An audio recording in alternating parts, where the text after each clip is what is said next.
Hey guys, this is Real Geek. I'm doing another movie review. This time I'm doing it on Bohemian Rhapsody. Now, I've been a fan of Queen for a long time, ever since middle school. So I saw the first trailer for Bohemian Rhapsody, I was shocked. I was like, wow, they're actually doing a movie on Queen? I was floored. So just from the trailer, I was immediately sold. And I have to say, Bohemian Rhapsody does not disappoint any of its fans. Bohemian Rhapsody is a biopic film that's based on the rock group Queen. And it tells the story of the four members, Freddie Mercury, Brian May, Roger Taylor, and John Deacon.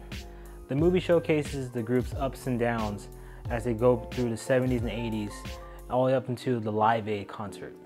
The movie mostly focuses on Freddie's life, which Freddie already lived like a very extravagant, crazy life. But behind the scenes, you really didn't know what was going on since he was kind of a private person. And in this film, they kind of delve into his private life just a little bit. Bryan Singer Helms as the director of this film, which normally he got fired towards the last few weeks of the production. He was later replaced by Dexter Fletcher. Rami Malek plays the eccentric Freddie Mercury. Now, Rami Malek does an extraordinary job playing as Freddie Mercury. Just his mannerisms and how he just presented himself. It feels like you're actually looking at Freddie Mercury on the big screen. Now, I have to say, if he doesn't get an Oscar or some kind of nomination for this film, I'm gonna be a loss of words, because he nailed this performance, and just you can feel his, Freddie Mercury's anguish and disparity. You can feel Freddie's emotions through the film, and Rami Malek played a very good part on portraying that. It's amazing watching many of Queen's big hits come to the big screen, and how they actually came up with most of the songs. One of the biggest ones is Bohemian Rhapsody itself. It's a good 10-minute piece in the film, how they actually made production to the sounds, and how they did the voices and the overlays, and how everything came together. Now, the other thing about this film, seeing Freddie Mercury being this extravagant person on stage, you get to see the frail and lonely side of Freddie Mercury, which a lot of people don't see when he was up on stage. As they always say, the man who has it all really has nothing, and it really shows that in this movie.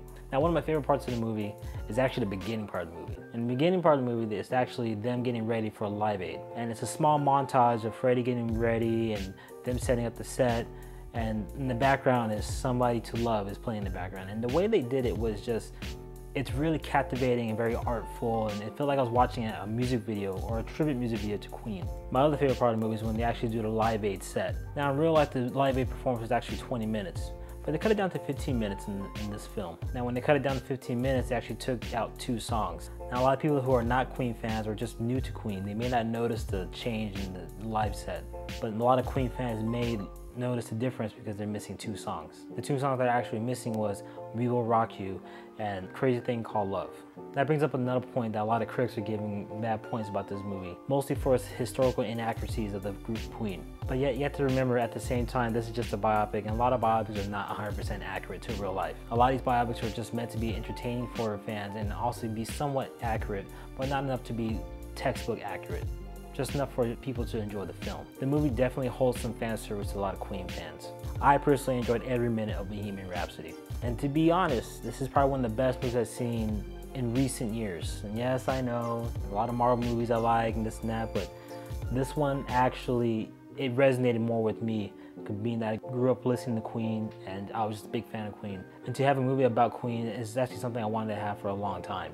I would honestly say I can see this movie again and not get bored of it, because it's just, the movie is that good. Now, I may be biased about all this because I'm a big Queen fan, but I think majority of people actually like seeing this film because it's a really good film from start to finish. And if you're in the mood to seeing a good film, a good musical film, a good biopic, this is one of the good ones to see. I'm gonna have to give this rating 5 Freddie Mercurys out of 5. So go out there and watch it. It's a really good movie, and I think you guys will like it. So that's my review for Bohemian Rhapsody.